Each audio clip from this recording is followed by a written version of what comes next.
Welcome back to another episode of Litigious, our first of the new year. I'm Scott Peterson. Giovanna is here with me as usual. As a reminder, Litigious is brought to you by DeRazio Peterson, PC, a plaintiff side employment and personal injury law firm. If you have questions about any of that, feel free to reach out to us at our website, DeRazioPeterson.com, or on our Instagram at DeRazio Peterson. If you have questions for the podcast, please feel free to go to our Instagram handle at Litigious Podcast. We're happy to answer any questions that we can. If you like the podcast, please share, subscribe, do all those things. We will get right into it, starting the new year off with kind of an unfortunate case that is all over the news today. So we thought we'd kind of hit this first, which is the shooting of a civilian who subsequently died in Minnesota after an altercation with ICE agent or agents. So if you've been living under a rock the last 24 hours, as of the recording of this podcast, there's been some ICE activity in Minneapolis, Minnesota, and there was a protest. A driver in a vehicle was being, I would guess, sort of stopped by ICE agents. She attempted to pull away. One of the agents who was standing near the front of the vehicle pulled out a gun, shot two shots into the driver's side window. She crashed the car and she died. She was 37 years old. There's been a lot of back and forth on social media and by all the news sites about whether the shooting was justified or whether it was a reckless act by the police or by the ICE agent, excuse me. I, we were talking about this earlier today, and someone we know made a post about it and described how folks view this as a bit of a Rorschach test.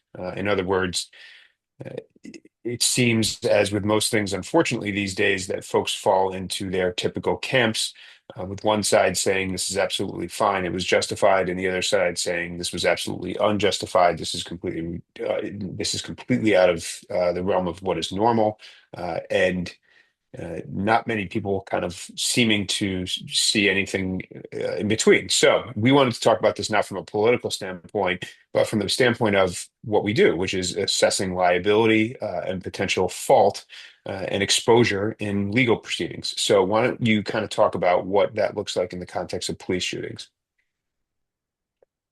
So, obviously, I think sort of common sense tells us, but the law tells us that police officers can use deadly force, but they have to, it depends upon the circumstances of the situation, and there typically has to be an imminent threat of harm to the officer or other people before they do that. And I looked on the Department of Justice website. I think we've kind of seen like a lot of things sort of disappearing here and there off of the government websites in the last year or so. So I saved it because it does kind of list out how you're supposed to appropriately react in a situation like this. And this will tie into the issue of qualified immunity that people may be familiar with, which is something that protects individual officers from liability when they're kind of acting in the course of their employment. And there's certain standards that have to be met by a plaintiff to get around qualified immunity. And I guess I'll just say what that is at this point. There's like a pretty recent Supreme Court case on this, but basically, in order to get around qualified immunity, the officer has to have violated a clearly established law. And that is often not as easy of like a question as, you think it may be. Um, so like we've actually briefed this issue in other cases where the question is, one, is there a constitutional violation? And two, would it be clear to a reasonable officer that his conduct was unlawful in the situation that they confronted? So there's going to be like a lot of question in this specific situation, especially of what was the situation that this officer was confronting, because the question is going to be, I think there's going to be multiple questions. One of them is going to be like, was this car driving towards him? was this car driving towards him? If that answer is yes, which there's already like a dispute on the internet of like everybody suddenly this morning woke up as like an accident reconstructionist. So it's like, was this car going towards him in the first place? Assuming the car was going towards him in the first place, was the car going towards him in a manner that led a reasonable person under the circumstances would have said, this person is trying to run me over? Or would a reasonable person under the circumstances, and I would add a footnote to this, who has been like appropriately trained, because I think there's going to be a question about that too, would have perceived this person as running me over? Or would they have perceived this person as trying to like execute some sort of 3-point turn and, get out of the situation or whatever, which is what I think some people are saying they think is what was actually going on here. Um, so, you know, there's like the recent Supreme Court case is about shooting unqualified immunity is about shooting into a fleeing vehicle, where there's like a actual criminal in the vehicle who has like been acting recklessly themselves and they are fleeing in their vehicle and their fleeing is potentially going to put other people in danger. That's like where a lot of like the officer shooting into a car cases come up. And they kind of go both ways. Like in this Supreme Court case, they found that the officer was entitled to qualified immunity under those circumstances because the person in the car was like had I think like had potentially already shot at someone. I also think the officer in that situation was not actually trying to kill the person driving. They were trying to like shoot the tires out of the car. So, every situation is a little bit different, but the Department of Justice website, on their use of force policy. Um, and I think this is an important point from some of the discourse that I've seen on the internet today, which is the first sentence of this policy is it is a policy of the Department of Justice to value and preserve human life. So I saw a lot of people listing out like 20 different like misdemeanors that this driver who was killed may have committed in the course of this, but like you don't get the death penalty in this country for committing a misdemeanor. So, and again, like this hasn't all shaken out yet, but like that's I think you have to kind of go into this, I think, from that perspective of like the idea is not to like kill people just because they are doing what we don't want them to do. And this whole policy is kind of comes from that um, lens. So, your use of deadly force. Okay, here's number one. This is relevant here. Deadly force may not be used solely to prevent the escape of a fleeing suspect. Now, we don't even know if this person was a suspect or fleeing or if they were trying to arrest her or anything like that. Firearms can't be discharged solely to disable moving vehicles. Okay, we don't know. Is that what he was supposed to do? The only time you can, so it says specifically, firearms may not be discharged at a moving vehicle unless one, a person in the vehicle is threatening the officer or another person with deadly force by means other than the vehicle, or two, and this is, potentially where they may go with this, is the vehicle is operated in a manner that threatens to cause death or serious physical injury to the officer or others, and no other objectively reasonable means of defense appear to exist, including moving out of the path of the vehicle.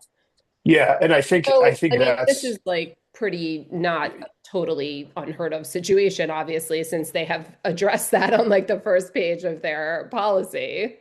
yeah, and I don't I'm sure I'm sure there's in a normal circumstance, I would guarantee that police have and federal and state level have get training on this kind of thing as to how to avoid these kinds of injuries because you obviously don't want somebody getting hurt. I'm not suggesting that her driving in that manner was necessarily okay. And the question is ultimately going to be though, did he have uh, any other reasonable means to get out of the way?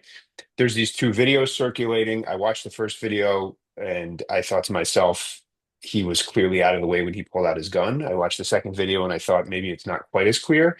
I'm not and I don't claim to be an expert in evasive maneuvering or objectively reasonable means of defense.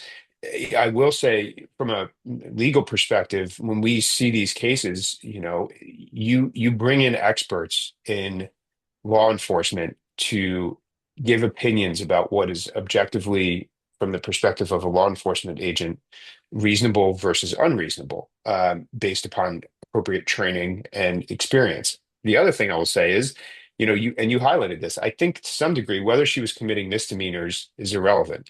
And I don't think that really impacts the assessment of whether this officer acted in a way that entitles him to immunity or not, or the government to immunity. Um, the other point that I heard Kristi Noem say when she was giving her press conference was that he had previously apparently been dragged underneath a car in one of these situations, like this year. Who Um, this particular state yeah, officer? yeah. So if that is in fact the case, that then begs a question of, well, I would imagine if you found yourself having been dragged under a car, the next time around you would be a lot quicker to pull a gun and try to cut it off. That does that mean that that is objectively reasonable? I don't know. You Yeah, I question mean, whether somebody should be in this situation if that's the case, but right. there's a lot of things sort of floating out there. I think this is a very classic example of like you have to let cooler heads prevail, let the investigation play out, and if there is potential liability, then there is.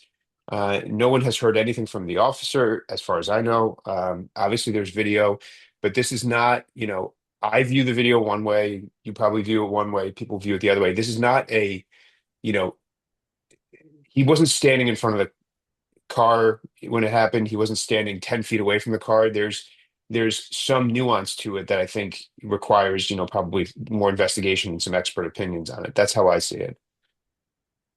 Yeah, and I think it's also just important to kind of keep in mind like that law enforcement are, I mean, like inherently they exist to deal with people who are doing something wrong, right? Yeah. So their training and the law is through the lens of I'm dealing with someone who is doing something wrong, and I am still supposed to emerge from this situation without anybody dying, either myself or the suspect or the bystanders, right? So in this situation, I mean, there is a crowd of people around. And this guy takes out his gun and fires like 3 rounds. Like, it's not a lot of these cases talk about, like, in terms of the reasonableness of your actions, like, what if you had hit one of the bystanders? What if you had hit one of your other officers? So, like, there's a lot that kind of goes into, like, was it reasonable for you to take out your gun and shoot like 3 rounds into this car under these particular circumstances? And I don't know. I mean, there's a lot of we're not going to get into like the politics of like what are the things that then led us to this moment and like should that have happened and how could that have been avoided?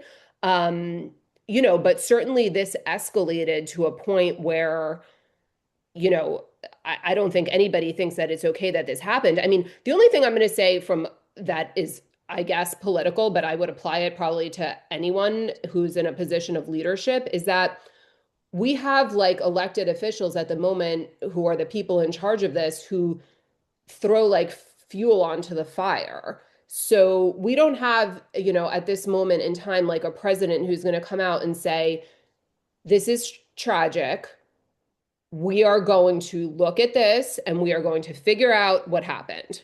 If it was self-defense, it was self-defense. If it was something different, we're going to figure it out.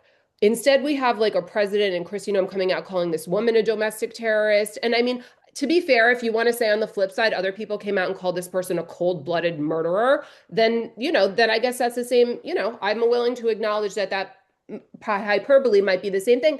That being said, we have like the top, like this is from the top, is like the hyperbole is coming from the top without like a full. I mean, they describe this guy as like being so injured he had to go to the hospital. I don't know if that's true or not, but in the video, like he's standing up, like walking down the street after. So, I just, that's like an issue that we've talked about multiple times before with social media. Just everybody has to do kind of like a knee-jerk, extreme reaction.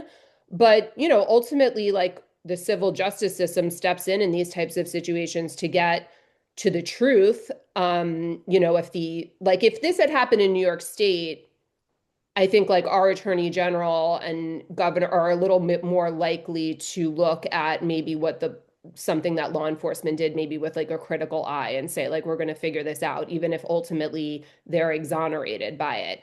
I don't see somebody looking from the federal level at ICE with like a critical eye in this situation, given what the knee-jerk reaction was. So I think what you're going to have is this woman's family is going to have to pursue, some sort of civil liability and try to get, to the truth or, of what happened. And I did do like just a quick look into whether or not the state is able to bring criminal charges against a federal officer, and they can, under certain circumstances, of course. So, there's different ways to try to figure out what happened here and to hold people accountable if they did something wrong. And if they didn't do anything wrong, they didn't do anything wrong. Yeah, well, that's exactly it.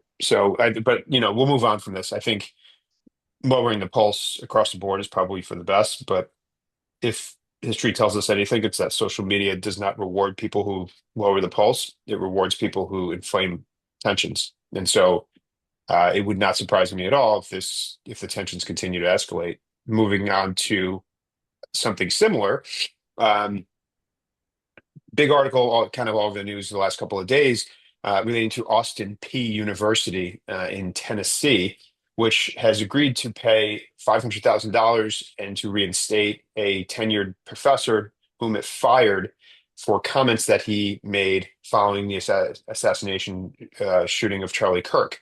And we talked about this back when this happened. There was a significant amount of backlash online against many people who made comments, many of which I will fully agree were distasteful about Charlie Kirk's murder. Now, in this case, this set of facts is like a microcosm of where we are today. So this Charlie Kirk, the Charlie Kirk shooting happens. This professor who is tenured shares an article on Facebook, which everyone who was on social media at the time saw, the headline of which read something to the effect of Charlie Kirk says gun deaths are unfortunately worth it to keep the Second Amendment. Apparently, the professor did not say anything beyond that. But if anybody recalls, in the aftermath of the shooting, there was a lot of pushback against this type of commentary online. And whether you agree with it or not is sort of beside the point. What happened here, though, is that a senator from Tennessee, Marsha Blackburn, reposted this professor's post and called out Austin P specifically and basically said, "What do you say, Austin P State University?" In response, they fired him. He then uh, made a claim, and they have now reinstated him and paid him $500,000 in damages relating to the loss of his employment and the emotional distress. He was a tenured professor. Clearly, they did not follow their tenure professor, their policy, and there's no way they make this settlement without recognizing that they had significant legal exposure. This is an example of the system working to protect someone who was, in this case, probably not a standard at-will employee who could be fired for something like a repost. What do you think about it?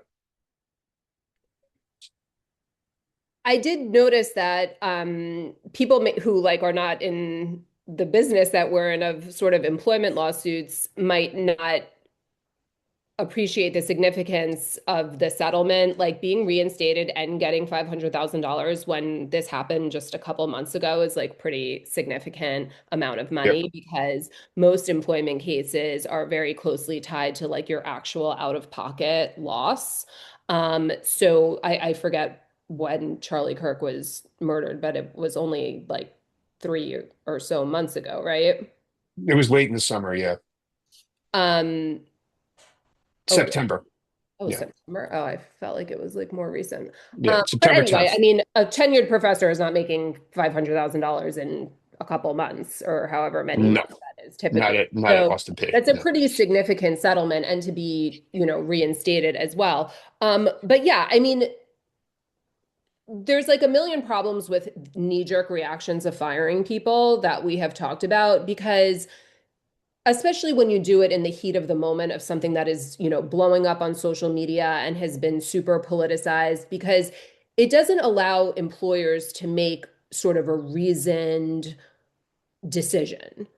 And when you don't make a reasoned decision and think about all of the potential liability pitfalls of what you're doing, you end up in a situation like this, where, not only is this professor back at work, but you're now paying $500,000 that you didn't need to be paying.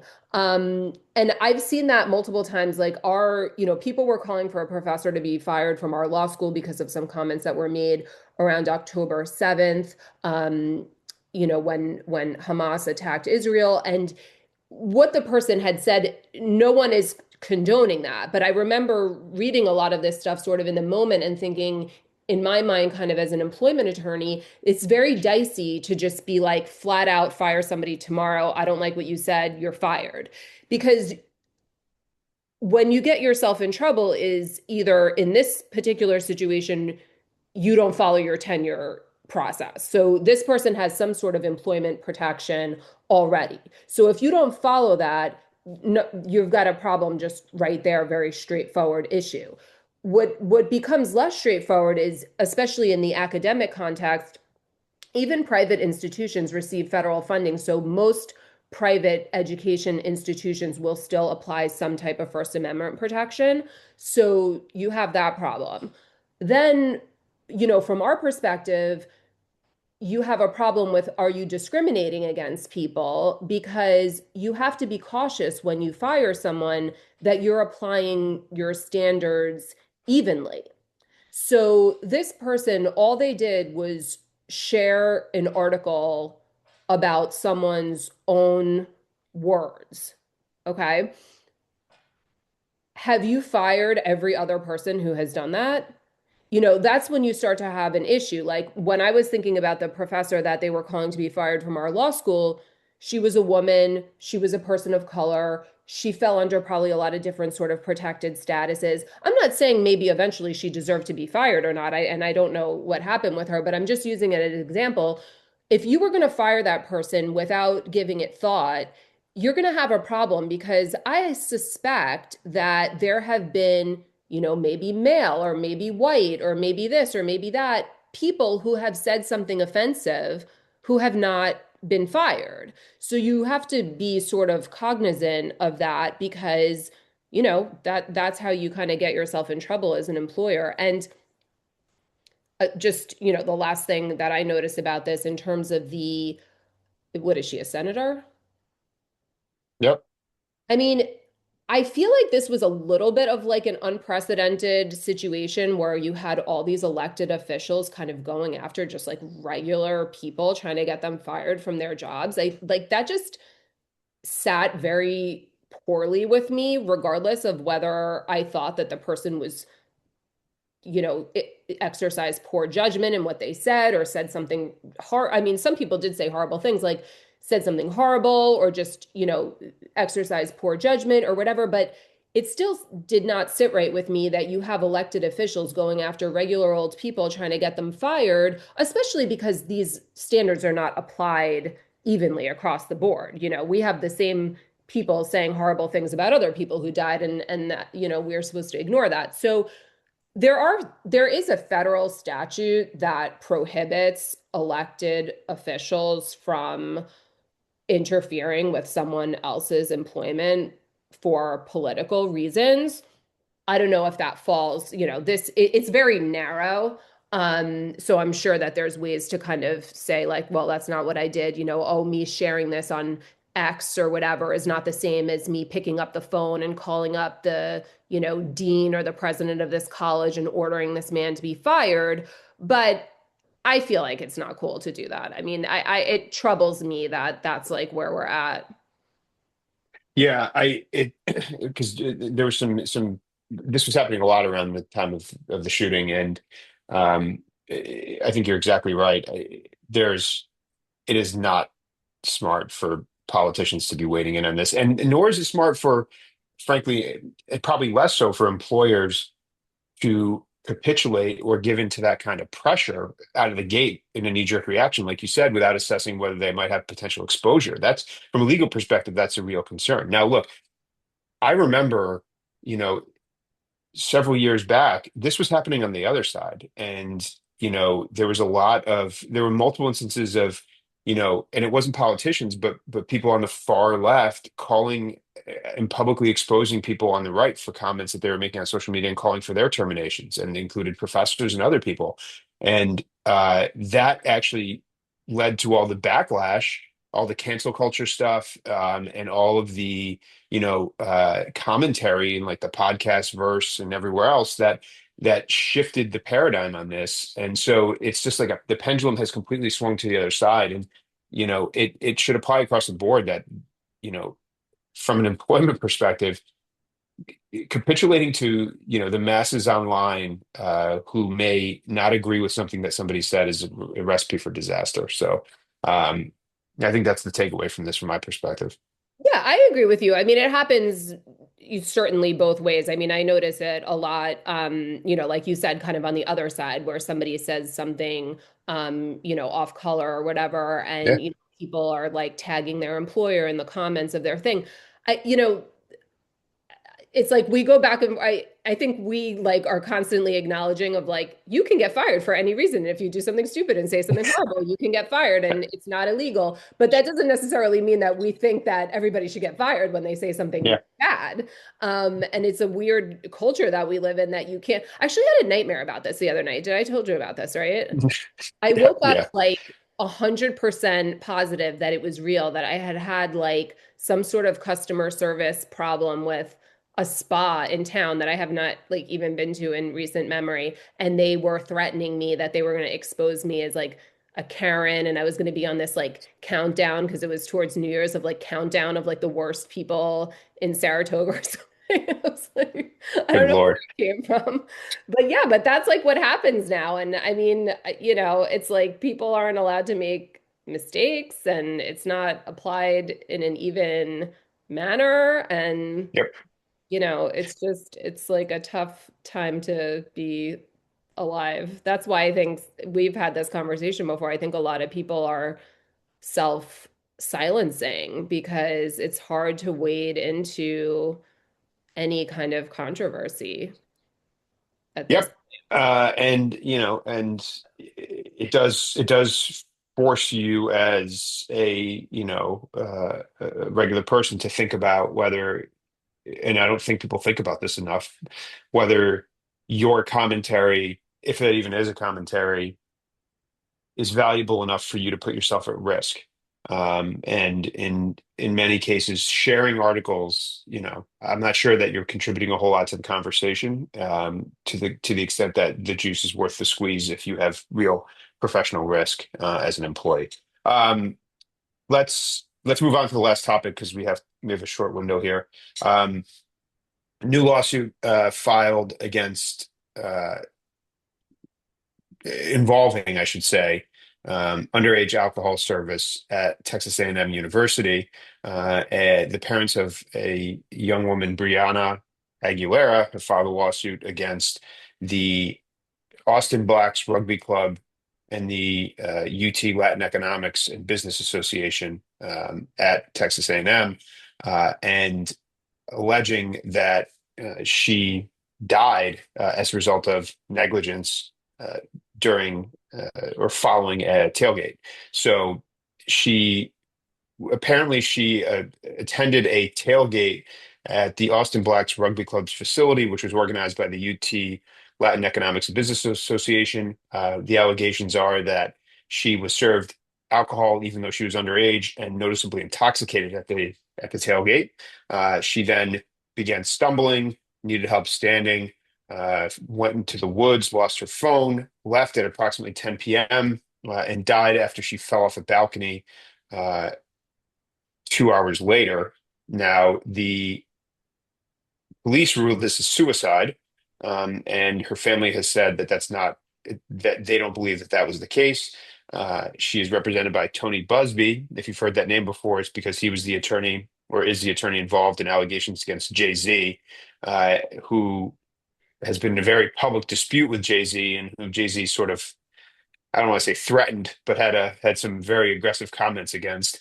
So, it's an interesting case. We talked, I think, last episode or the one before about these intoxication cases and, what the dram shop liability looks like and, um, comparative fault. This is a different, somewhat similar, but somewhat different scenario. And in this case, I think there's also an issue with proof and establishing, how how she died. So we can talk this through. The one thing I'll say about the Tony Busby Jay-Z situation is I started watching the Puff Daddy documentary on Netflix, Sean Combs, I should say. And if Jay-Z had any involvement in any of the stuff that Sean Combs was involved with, maybe he's got something to be concerned about. I don't know. It does not paint a very good picture of that world, although Jay-Z hasn't been implicated in anything yet from what I've seen. So anyway, what do you think? What do you think of this lawsuit? Well, what I thought was sort of interesting reading about the lawsuit is it's very clear that they have no idea what happened. Yeah. You know, so it seems to me that the lawsuit is being used as a tool to try to get more information because they don't think that the police investigation of this incident was either thorough enough or they and I feel for these parents. I mean, this is like a worst nightmare kind of scenario. Yeah. They have no reason to believe that the daughter was suicidal, which was the conclusion that the police came to. So they're really trying to like figure out what happened here. But on the flip side of it, yes, you can file a lawsuit and use that as a tool if you have a good faith belief that something wrong happened, and kind of use it as a tool to get more information. You do have to get over some threshold, like you have to be able to sort of plead what was done wrong. And it does sound like here the theory is going to be some kind of over serving of alcohol. I don't know if that's going to get you past the initial threshold so that you can actually get into the discovery process where you can try to figure out what actually happened here. But it sounds like it's going to be pretty difficult because whatever happened, my understanding is it did not happen on the premises or within the context of where she had been potentially overserved. And we really just, I think it's going to be very hard to figure out, what happened or what led to this. I mean, I think the picture that the police is trying to paint is that, this poor girl got, really drunk at a party and then maybe had a fight with her boyfriend over the phone and then just like threw herself off the balcony. I mean, that's horrible, but I don't know that they have any other evidence that anything of what else may have happened. And if she Yeah. and if she was overserved and that sort of led herself to end up in a situation where she fell off of a balcony or jumped off a balcony or whatever, then I think we're going to, go back to a lot of issues that we've talked about recently in these types of situations, which is, you have to make the link between the two things. And will you be able to do that in a situation like this? Yeah, that's the question. We get calls, I don't want to say, frequently, but not infrequently from families who have had something like this or have had a death occur with a family member that they don't agree with or they think can't be right, and they want to pursue a claim against someone. And in many of those, if not, most of those cases, you have a very serious problem with proof, and you don't you sit there's simply nothing to suggest that what they're being told isn't accurate. And sometimes those lawsuits are used, like you said, to try to get more information, to try to get more investigation. um, you know, there have been situations where these types of cases happen, and the family hires, a forensic expert, an accident reconstructionist, someone to come in and try to, establish that the cause of death was wrong and that there were other circumstances.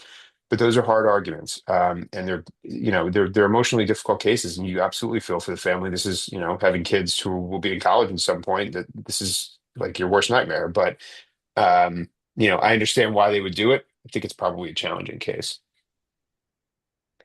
Yeah, yeah, I think we've talked about this before. Like you said, you can use lawsuits for different purposes, and if you don't feel that something is being handled appropriately from maybe like a criminal or law enforcement perspective, then you can try to use, the civil justice system as, the way to get some kind of closure. But yeah, I do think this seems like it's going to be difficult. All right. Well, not the end of the bet. Sorry, sad note, but Well, I anything was going to else? say, or you have to finish? Yeah. Oh, okay, because I do have like my one, it's not really lighthearted, I guess, from his perspective, but my one like celebrity case in the news of the football player who's suing his ex-wife for talking about his manhood on a podcast. I was not aware of this. Oh, you're not? Oh, wait, hold on. I'm going to tell you. I'm going to be very quick. Okay. All right. Do you know who this guy is? Matt Khalil. No.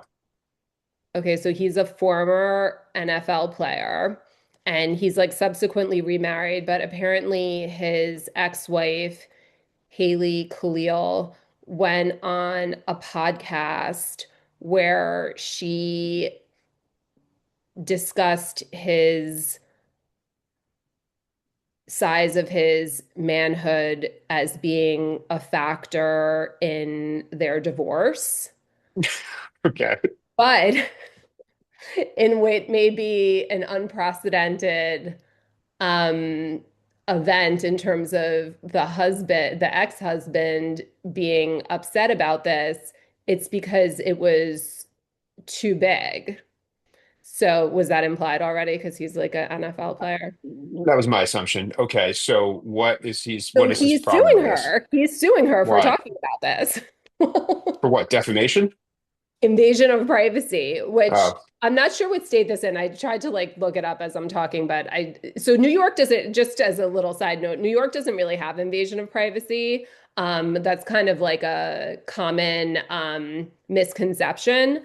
What we have a couple of statutes that protect your likeness from being used for commercial gain, and then we have a relatively new law, which is very much needed about disseminating people's intimate photographs without their consent. And that has now been expanded to include AI generated photographs, which is another thing that we need because of the state of the world at the moment. But we don't really have like a broad sort of tort of invasion of privacy. But the state that he's in may, and he is saying that so he's saying like his family was distressed, they were embarrassed. People yeah, you could see that. people had made fun of them. And then he's saying that she capitalized off of this commercially, which would be an element that you would need in New York, because I don't know, I'm not sure what this woman does for a living, or if she's just like an influencer or podcaster person, but apparently like traffic to her website or to her social media like increased after this or whatever. But I mean, so it said asking for over $75,000, which potentially may just be like in federal court, if you live in different states, you can sue somebody, but it has to be for over $75,000. So it might be something like that, or you just have to throw a number in. Like in New York, you don't have to put any numbers in your complaint. So we don't, you usually don't see that. But this was like one of those things where I'm like, is this like you're drawing more to, I doubt Well, anyone yeah, thought that's about this. I mean, it's not like, no offense to this man, I'm sure he was like I don't know if he was a great football player or not, but he's not like Tom Brady or something that like this is gonna like, be talked about for the rest of people's lives or something like that. yeah, it sounds like he drew more attention than he You're drunk. probably had beforehand. Yeah, well, that's like that Barbara Streisand thing that just came up in a different context. I forget what it was, but it was coming up in the news, like where your litigiousness, to bring up the name of our podcast, draws more attention to the issue that you were trying to squash than if you had just ignored it. Yep. That is it. That is correct. Perfect way to end. All right. Thanks everyone for listening. Reminder, follow and like. Any questions, reach out to us. We'll be back again soon. And everybody, thanks.